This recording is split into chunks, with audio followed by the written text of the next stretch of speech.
Study world. आज मी chapter 5 time या धड्याचे आजचे सेक्शन हॉट सोडवणार आहे. तर तुम्ही हा व्हिडिओ पूर्ण पहा, चॅनलला सबस्क्राईब करा, लाईक करा आणि आपल्या फ्रेंड्सला शेअर करा. तर चला आता व्हिडिओला सुरुवात करूया. And now this is our आजचे section hots. and this is our 21st question.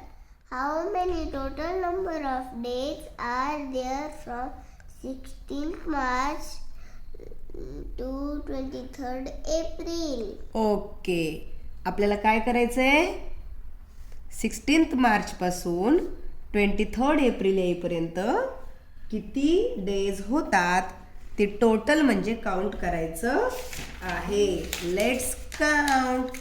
But before that आपल्याला माहीत पाहिजे की मार्चमध्ये किती दिवस असतात, मार्चची शेवटची डेट कोणती असते.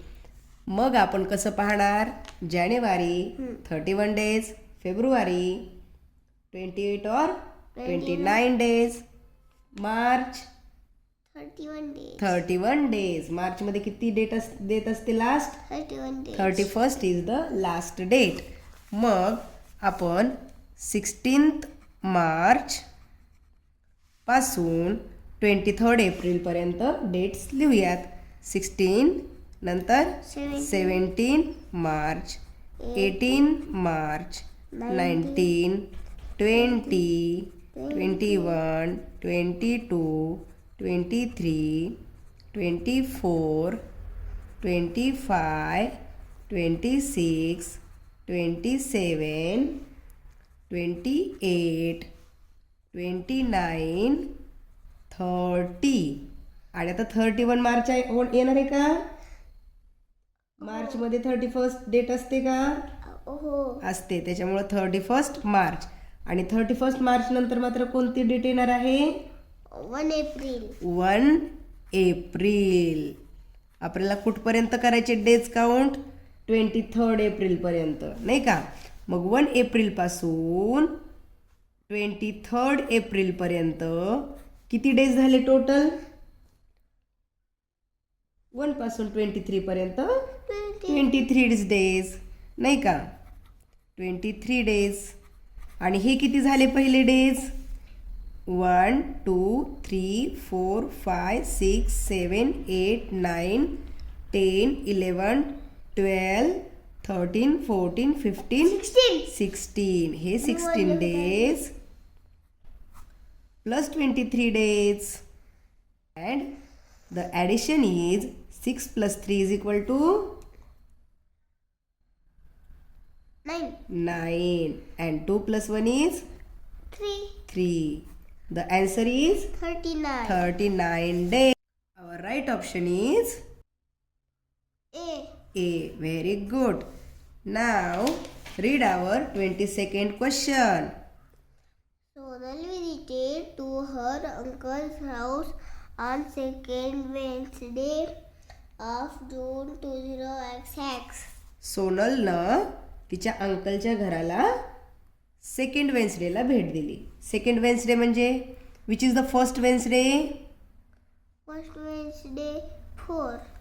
4th of June is first Wednesday and this is 2nd Wednesday, that is 11 June. She stayed there for 12 days. म्हणजे तिथे 12 दिवस राहिली. 12 days राहिली. On which day will she return back to her home? कोणत्या दिवशी ती तिच्या घरी वापस जाईल? This is her first day. Then 2nd, 3rd, 4th, 5th, 6th, 7th, 8th, 9th, 10th, 11th, 12th. एवढे दिवस ती राहिली. मग कोणत्या तारखेला ती निघेल तिथून? 22, 23. इतके दिवस राहिली ना, त्याच्यानंतर त्याच्या नेक्स्ट डेला निघेल म्हणजे 23rd जूनला ती निघेल.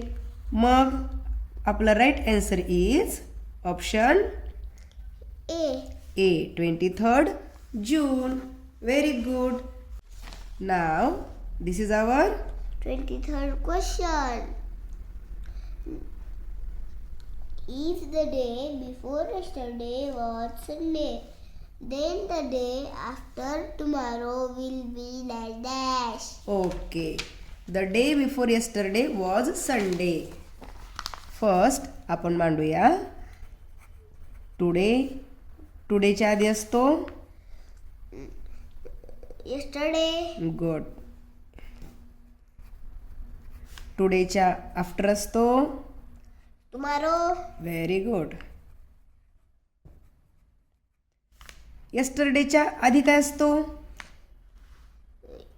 before yesterday. Day before yesterday. Day before yesterday. आणि टुमारोच्या आफ्टर काय असतो Day after tomorrow. Day after tomorrow. Now the day before yesterday was Sunday. Day before yesterday इथं कोणता वार होता Sunday. संडे. आणि आपल्याला काय सांगितलंय then the day after tomorrow म्हणजे कुठला सांगितलं विचारलंय आपल्याला परवा दिवशीचा. इथला. डे आफ्टर टुमारो कोणता येईल. इथे जर संडे असेल तर इथे कोणता येईल Monday, इथे येणार मंडे. मग टुडेला Tuesday, व्हेरी गुड. टुमारोला Wednesday, Wednesday. And the day after tomorrow Thursday. Very good. समजलं का कसं सोडवलं हो. आपण today yesterday tomorrow the day before yesterday आणि डे आफ्टर टुमारो ही चेंज ज्यावेळेस समजून घेतली त्यावेळेस आपल्याला याच्यापैकी कोणताही डे दिला आणि त्याच्यावरून कोणताही डे विचारला तर तो काढता येतो. So our right option is option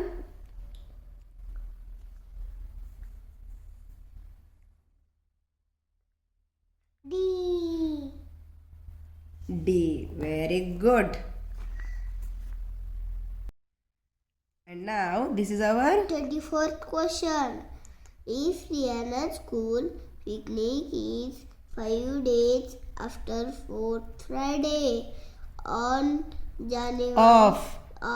January 20XX, then on which day will she go for school picnic? Okay. Rihanna's picnic is 5 days after 4th Friday. First Friday is First Friday is 3 January. Then this is second Friday, this is third Friday, and this is fourth Friday. 4th Fridayच्या नंतर 5 दिवसांनी रियानाची picnic जाणार आहे. मग हा झाला first. This is second. This is Third, fourth, and this is fifth, 5th day. And the date of her picnic is 29. January. So our right answer is option D. very good.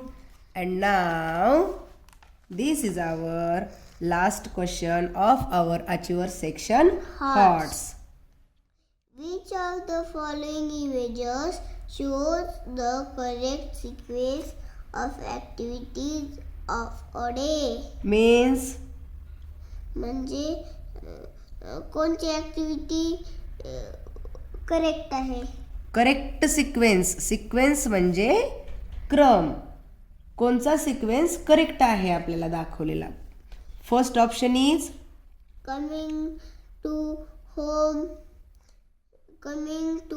From school, शाळेतून वापस येणे. Then studying, then school assembly, and then. Going to school.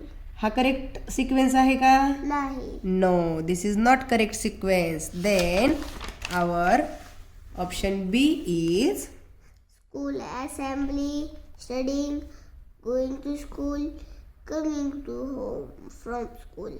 this is correct sequence? No. This is not the correct sequence. Now our option C is studying, school assembly, going to school, coming to home. From school. Is this correct sequence? No. This is also not correct sequence. And now our last option is Going to school, school assembly, studying, coming to home from school. is this the correct sequence? Yes. Yes, this is the correct sequence. So our right option is option D. D. Very nice. And in this way we have finished our Achiever section Hearts. In the next video we are going to learn and solve our Chapter 6 Money. very nice. Till then, bye bye. Bye bye.